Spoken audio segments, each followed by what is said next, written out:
Salut, c'est Tony et dans cette nouvelle vidéo, on va parler d'un sujet extrêmement polémique, le mouvement Red Pill. Donc, si tu n'es pas déjà abonné à la chaîne, bon évidemment je t'encourage à le faire, mais sur cette chaîne on parle de masculinité, de leadership, de développement personnel, d'attraction, de relations entre les hommes et les femmes, de philosophie aussi.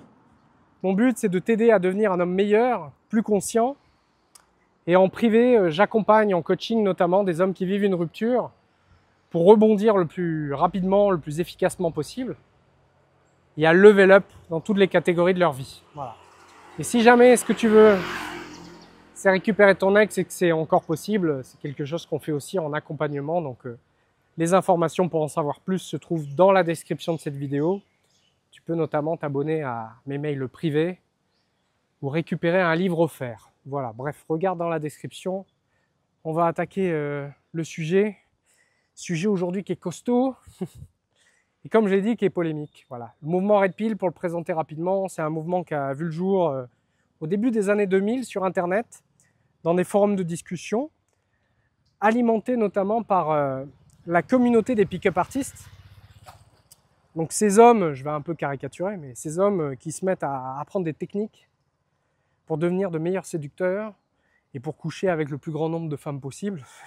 C'est souvent ce qu'on retrouve dans cette communauté. C'est un peu comme ça qu'on peut la décrire, mais je dis que c'est caricatural parce que comme toujours, dans tous les mouvements, dans toutes les communautés, chacun a sa manière de voir les choses et de faire surtout, son éthique personnelle. Mais bon, ça ressemble un peu à ça, les pick-up artistes. Et ce mouvement Red Pill, donc, c'est justement ces gars-là qui se donnent des conseils et qui parlent des dynamiques de séduction, de relations entre les hommes et les femmes. Et très vite émerge donc une philosophie avec un grand principe, ce qu'on appelle l'hypergamie. Alors qu'est-ce que l'hypergamie? C'est l'idée selon laquelle les femmes sont attirées biologiquement par des hommes qui ont un statut supérieur au leur, qui ont une valeur supérieure à elles sur le marché de la séduction. Donc voilà, cette idée, on est d'accord ou on n'est pas d'accord. Ça s'appelle l'hypergamie, donc. Et rapidement, quand tu t'intéresses à la séduction, tu vois qu'on t'encourage à devenir un homme justement meilleur et à augmenter ta valeur perçue sur le marché de la séduction. En ayant un meilleur physique, donc en prenant soin de ton apparence, en gagnant davantage d'argent, donc on te pousse à te mettre à l'entrepreneuriat, à investir. Et franchement, je ne sais pas à quelle hauteur je suis d'accord avec tout ce qui est partagé dans le mouvement Red Pill. Je ne vais pas donner un pourcentage pour donner un pourcentage, mais il y a plein d'idées qui sont extrêmement saines et positives pour l'équilibre personnel. Et c'est pour ça que je résonne avec de nombreuses idées de ce mouvement qu'on appelle le mouvement Red Pill. Quand j'ai commencé à travailler sur moi il y a 10 ans et que j'ai vraiment changé, je me suis transformé. Après cette grosse séparation, ça faisait 9 ans et demi que j'étais en couple. Mon ex décide de me quitter. J'apprends rapidement après qu'elle me quitte pour un autre homme qui est plus âgé que moi. Moi, à ce moment-là, je perds mes cheveux. J'ai pas confiance en moi, ça fait le yo-yo. Je suis au chômage au moment où elle me quitte. Le lendemain, c'est mon premier jour de reprise d'un nouveau job. Bref, je suis pas dans une super situation financière, émotionnelle. J'ai un état d'esprit très négatif. Et cette rupture, moi, m'a réveillé. Ça m'a vraiment poussé à m'améliorer. J'en parle souvent sur la chaîne de cette idée qu'il y a deux choix. Soit tu te laisses aller, soit tu décides de rebondir. Et quand tu décides de rebondir, il y a plein d'idées du mouvement Red Pill qui sont extrêmement saines et positives. Et il y a des figures aujourd'hui d'autorité comme Andrew Tate, par exemple, qui a beaucoup fait parler de lui dans les médias, notamment à cause d'histoires judiciaires. Andrew Tate, c'est un peu une figure de proue de ce mouvement Red Pill, et c'est personnellement tout ce que je déteste. C'est ce que j'ai envie d'appeler la toxicité masculine, et j'ai envie de te mettre en garde contre ça. Donc si tu es dans une démarche de dev perso, que tu commences à entendre des idées comme l'hypergamie, que tu commences à travailler sur toi, à vouloir t'améliorer, c'est super. Franchement, moi je t'encourage et C'est un peu ma mission que de t'aider là-dedans, tu vois. Je pense que la société, notre monde a besoin d'hommes meilleurs, d'hommes connectés à leur masculinité. On a besoin d'avoir de plus en plus d'hommes qui sont capables de protéger les leurs et de protéger des valeurs élevées.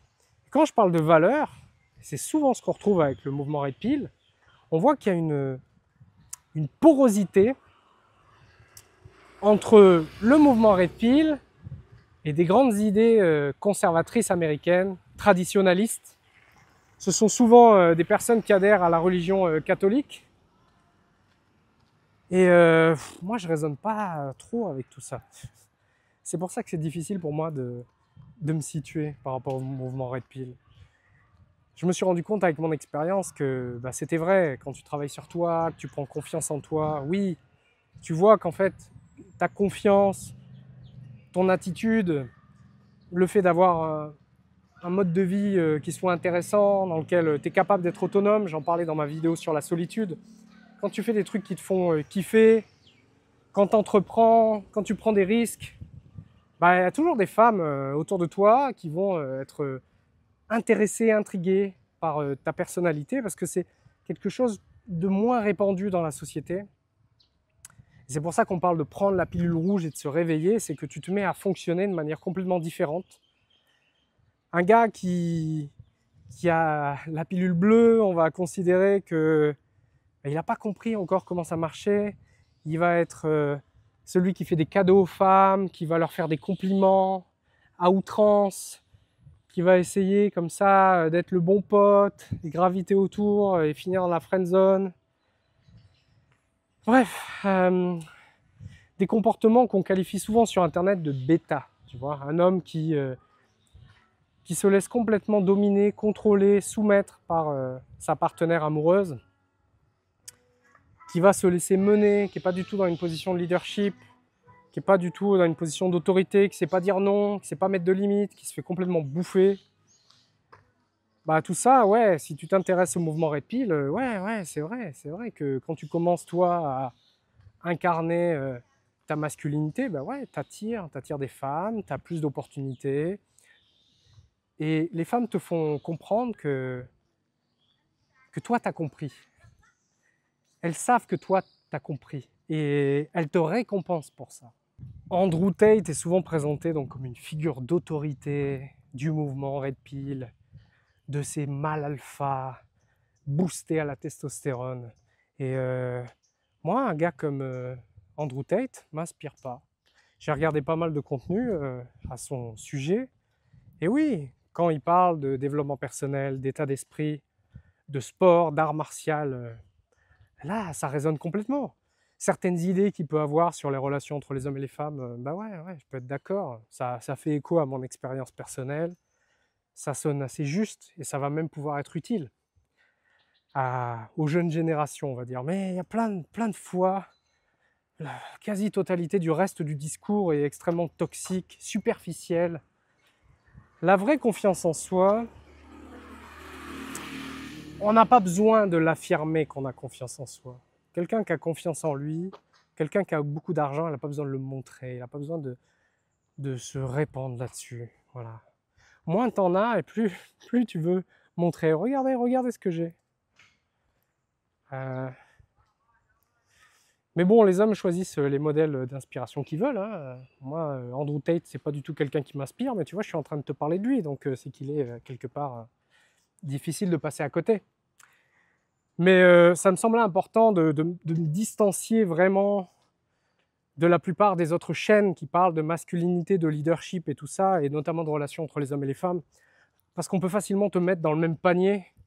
Ah bah oui, toi tu parles de séduction, de relations amoureuses, donc ton but c'est juste d'enseigner aux hommes à prendre des femmes, à les jeter comme des mouchoirs, à coucher avec, à s'en servir. C'est pas du tout ma philosophie. Mais bon, pour pouvoir le savoir, il faut encore regarder mon travail et le comprendre. Moi, ce qui m'intéresse, c'est que les hommes qui écoutent mon travail soient motivés et inspirés par l'idée de devenir meilleurs. Mais meilleur, c'est pas ma définition personnelle. C'est de devenir meilleur selon leurs propres critères.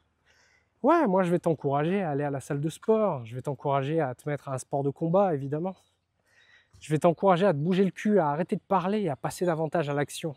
J'ai eu grand plaisir à te tourner cette vidéo. Abonne-toi si ça n'est pas déjà fait.